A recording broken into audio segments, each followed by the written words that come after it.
In a surprise announcement on Monday, US President Donald Trump said he was ready to negotiate with Iran without any preconditions.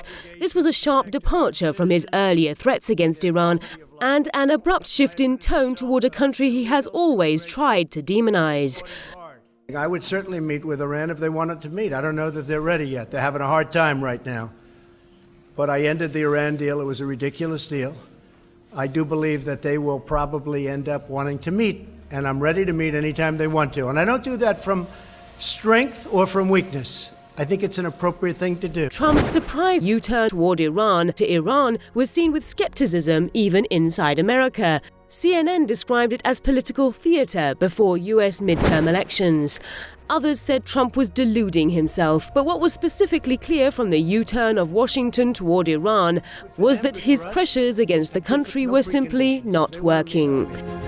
I think he has in his mind, as was the case with North Korea, that you pressure, and then you turn around and talk about making a deal. That somehow he seems to think that pressuring and then a willingness to talk are two sides of the same coin, the art of the deal and so forth. So I don't think he looks at this as a failure of a policy of pressure, but rather it is a success of a policy of pressure.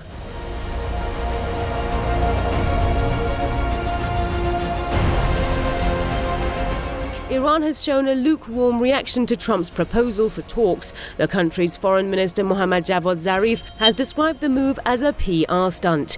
He says such moves, together with threats and sanctions against Iran, will not work, and called on the bombastic American president to respect Iran.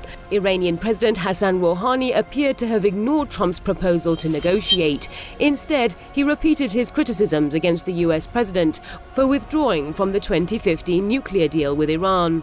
Rouhani also emphasized that the ball was already in Europe's court to make up for Washington's absence and work to keep the landmark deal alive.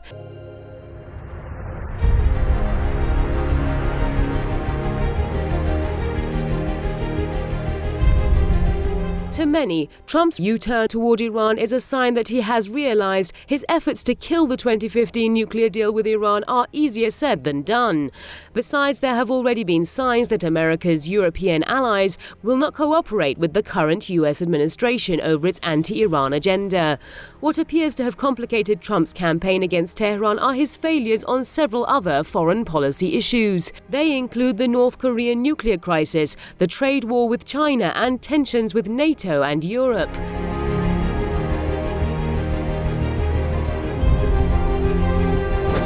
I think this adds added desperation to the moves by the deep state, and that includes all of the all of the Democrats, and almost all of the Republicans, to tell the truth, who are desperate to make sure that nothing like this happens, to preserve all the structures of what they call Atlanticism, to preserve an American unipolar world, and they're willing to risk war with Russia to do it.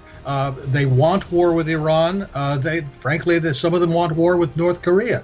I don't think that's what President Trump wants. But it's hard to know, because he, even in his own administration, he is totally surrounded. Look what happened when he said he would meet with President Rouhani without preconditions. Within an hour, we have Secretary of State Pompeo laying down preconditions. In less than a week, the US will start to reimpose a series of economic sanctions against Iran. Sanctions that many believe will strongly affect the ordinary Iranian citizen. This could make diplomacy with a country that had remained committed to the 2015 nuclear deal extremely difficult. Besides, other signatories of the deal have already voiced opposition to the return of sanctions, and some even said they would not implement them. And this question lingers on. In face of America's unilateralism and bullying tactics, what is there really for Iran to talk about?